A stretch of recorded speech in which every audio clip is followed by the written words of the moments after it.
Hey, what is up, everybody? Thank you for sticking by. If you're deciding to watch some more videos here on my playlist, I noticed one of the people that I featured, Sheriff Grady, great sheriff, he's funny, uh, and he hates crime. So, this is sadly another sting operation regarding children and files. I don't know why you can't say the word. What's so bad with saying that word? I'll never get it. So, um, he's an awesome, awesome sheriff. So, hope you enjoy the video.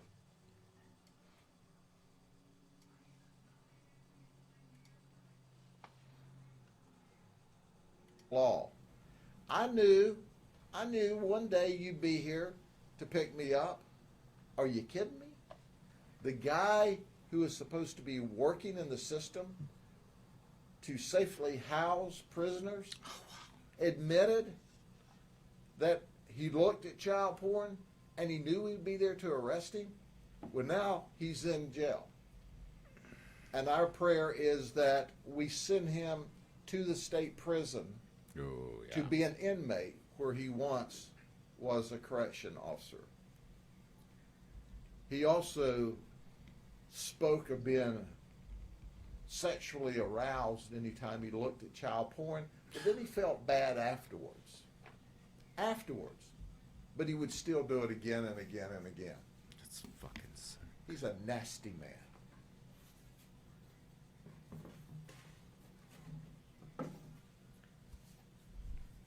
And then there's Richard Sizelove. I didn't make that name up. He was a park manager for Bullock RV Park. He's charged with 28 counts of child porn. Jesus Christ. His bond was set at $290,000. He confessed. He's a Navy veteran. He said he's been viewing child porn over 20 years, and the youngest child porn he's ever viewed were children that was as young as 6 months old. Oh my 6 God. months old. Children abused. You know what? I know prisoners aren't getting a chance to watch this, but I am happy and glad that prisoners have their own code of ethics and their own code of justice. Even if you've ever watched that documentary, World's Toughest Prisons, I don't get into it that much, but one of them that I had watched, I think it was, this awfully rundown prison in South America somewhere. But they have a pool there. The pool's about the only thing that looks immaculate. And any child predator that gets into that prison, the inmates grab them and drown them in that pool. And the guards don't do shit. They let them. He said what really sexually arouses him are the toddlers. Oh my fucking God. Richard Sizelove.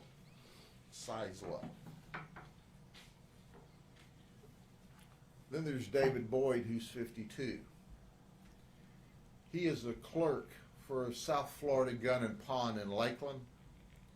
He was charged with 516 counts of child porn and 1 count of sharing the child porn. His bond is $2.5 million. He would, while he's wearing this child porn, now you can't make this stuff up, wear women's underwear. Did you hear me? He would wear women's underwear. He would dress up for the occasion. And then he would on one occasion, he photoshopped his face over one of the photographs of a child who was providing sex to an adult. He photographed his face in there as being the one receiving the sex. This guy is extra, extra, extra, extra nuts. Deviant. This kind of person needs to be in jail for a long time. Then there's Tyreek Lampkin. He's unemployed. He lives with his mom, his grandma, and his aunt. And he's charged with 197 counts of child porn and 1 count of transmission. He confessed. He would look at porn because he didn't have a job. He had opportunities to look at it every day. Then this is what he told us during his confession, that he was saving this child porn so he could turn it over to law enforcement. You know, Give me like a he was fucking doing break. his own investigation. He didn't look like Dick Tracy to me. And he was trading child porn. And then he said, well, the reason I was trading child porn was so I could raise awareness. Sorry about that, guys. He didn't look like Dr. Thomas to me. This guy actually told us that. Well, we hope that he has that same story for the jury. And if the jury sees it the way we do, he'll get to go to state prison with the rest of his buddies. And then there's Luigi Santera. They kind of look alike. Luigi is a Hilton Hotel housekeeping manager at Lake Buena Vista. Oh, he was. Thank you, Hilton, for firing him. He was in possession of 148 counts of child porn. Oh my God. And we charged him with 12 counts of sharing this child porn. His bond was set at $426,000. I hope they go after the people that they're sharing this shit with, really. I mean, or, you know, just baiting them. But having a news conference like this, you know, those child predators are now going to do their best to stay on the down low, but I hope they fucking catch them. Now, not only did he like child porn, he liked granny porn and trans porn. Oh my God. So he was an equal opportunity offender. Whether you were an infant or a granny or anyone in between, any porn was good enough for him. Now, I'm not going to go through the others. That it's a rendition, quite frankly, of the things that you just heard. But for a minute, let me change gears here. Let me tell you that all together in this operation, we filed 2,777 criminal felony charges Good. against this group of people. I want to thank State Attorney Brian Haas, who's simply the very best, and our prosecutor that worked with us, as he always has, and Brad Copley is just absolutely fantastic. And he is our, not only the expert in prosecuting these cases, he also directs and gives us legal advice as we conduct the investigations. So we go to Harrison Egbert's house. I'm going to refer to him as Egbert because I think that name is appropriate for what I'm about to tell you. Whereby we were charging him with 1,000 counts of child pornography. Wow. He said he was a hoarder of child pornography. He liked to keep it around. In fact, we only charged him with 1,000 counts, or to be specific, 999 counts, because, you know, the computer systems aren't set up to take 1,000 criminal charges on one person.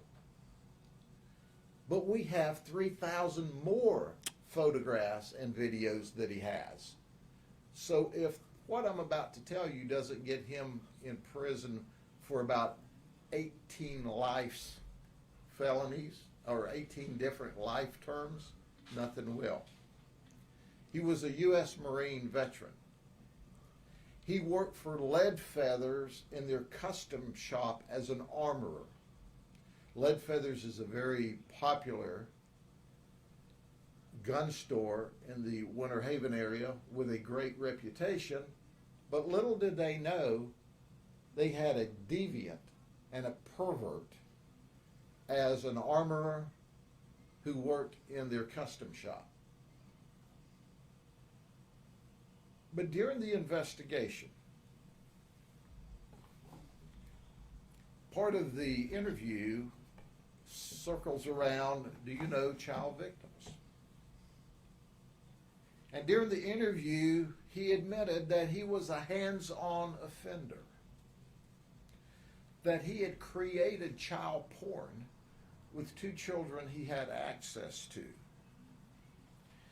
Those children, at the time he created this child porn, were 5 years old and 3 years old. And he did this after he got them into a shower. And then Egbert told us about a friend of his, David Lavin Jr. David Lavin Jr. is a contractor. He installs audio, video equipment, and apparently Department of Transportation requires some kind of certifications on trucks. So he didn't work for DOT. He would work for different trucking companies, certifying that their trucks were eligible to drive on the highways. He's married, this gets complicated, to Ivanette Leon, who's 30. Okay? I'll get back to her in a minute. She's not out of the box either. So he said, Egbert tells us that he and his friend both have sexually battered a little girl that they found access to, who was between 6 and 8 years of age. A female. On multiple. I have a 7-year-old daughter, so when I hear shit like this, it just fucking, oh my God. Multiple occasions when she was as young as 6. Oh my God, you bastard. Over a 2-year period. We found videos of their sexual conduct. Now keep in mind, when they created this child porn and they sent it out, these children will be victimized for the rest of their lives. There's no way to wipe it and get it off of the internet. And I can tell you, our big internet companies that created this infrastructure could stop it, but they don't because they're greedy. You see, money is more important to them. That's where he's wrong. That's the only place where he's wrong. Than the fact that children have been victimized. So as they had sex with these children they had access to, we recovered a text message between Egbert and Lavin, where they were texting each other. Things such about how wonderful the sex was and how they planned to do it again, and the different maturations they planned during the sexual encounter, and who all they wanted to try to locate or attract or groom into the business. We saw a lot of bravado, a lot of bragging, a lot of teamwork. We found a video of one of these guys sexually battering a child and taking a video, while the other child, or while the other man, Lavin, also videoed it from a different perspective while creating a pleasurable experience for himself. You can't make this stuff up. This is the most horrible thing we have seen in a very long time. 2 adults attacking a little girl. I didn't stutter.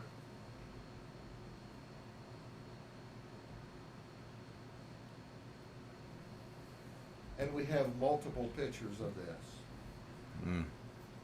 Imagine having to be a They detective going admitted through that. during this event and talked about future engagements and having sex with young children. Fuckers. Then they exchanged all the video. And then there's Ivanette.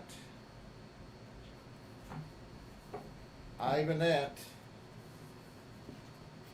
is married to Lavin. She was charged with tampering with a victim, which is a life felony, Good. and contributing to the dependency of a victim, and she was arrested. Good. And they let her bond out of jail. That's right. What? Well, we had other charges pending, and we went back yesterday and rearrested Good. her for accessory after the fact. Good. She only cared for Lavin.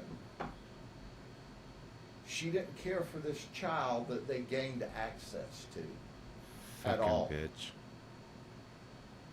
In fact, she pressed that child that they had access to, that they gained access to, and groomed them and coached this baby never to say a word. Did you hear that? Did you hear what she did to protect him? To allow this environment to continue to go on?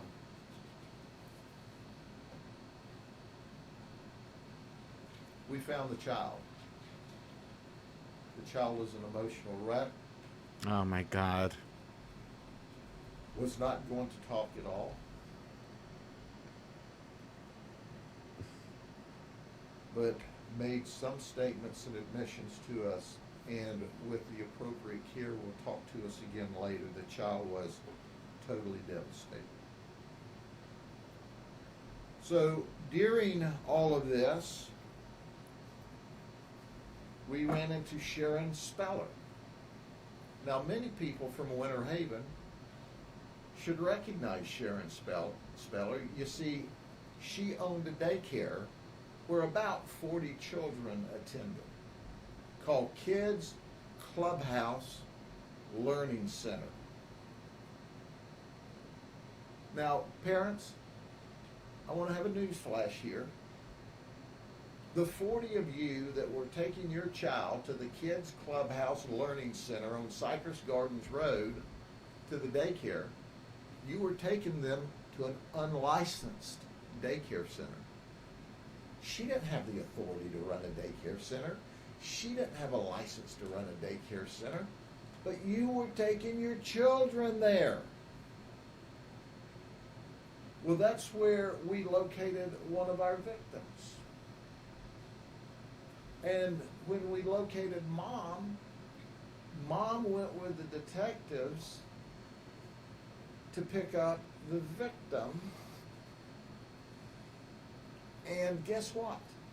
We told Shannon Speller, there is a criminal investigation underway. Do not say anything to anybody. But she did. She not only ran an illegal center, but as soon as we left, she started telling those she knew, which got back to the principles of this investigation. And guess what? As a result of that, David Lavin ran and hid. Wow. And got back to him because the owner of the daycare center where one of the victims attended put the word out so David would hear it. She went to jail. DCF and the sheriff's office has shut down her illegal business. Now, I want to underscore at this early stage of the investigation, we have no information, zero, that any of the other children were sexually abused. But if I was a parent, I'd be asking questions of my child. I would be concerned. And parents, let me give you just like a piece of free advice here. Do you not check out and ensure that the daycare centers watching your babies are licensed, are certified, are trained, are legal? If you don't, I would suggest you start doing that. Because you put your children in the hands of somebody who was willing to tell the suspects that an investigation was underway.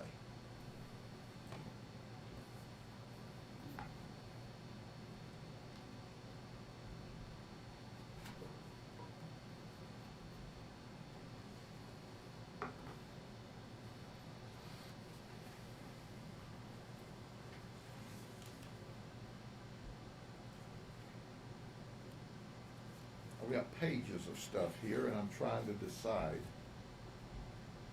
what I can say. So, when we were talking to our one victim, our little girl. I'm sorry, guys. It really made it. I mean, I nearly started crying when I heard about the little girl. Usually, I mean, well, 9 times out of 10 from this point on, there's no more pictures of the offenders. They usually go to a board where they already have all the offenders' pictures up that he just went through. He just goes to them one by one before presenting the board and then bringing on somebody else to speak about it. But, God. You know, this is the 3rd one of these that I've seen by him. And it fucking shocks me that just in a Polk County and their research alone in the state of Florida, they've caught so many people. You imagine how fucking widespread this is?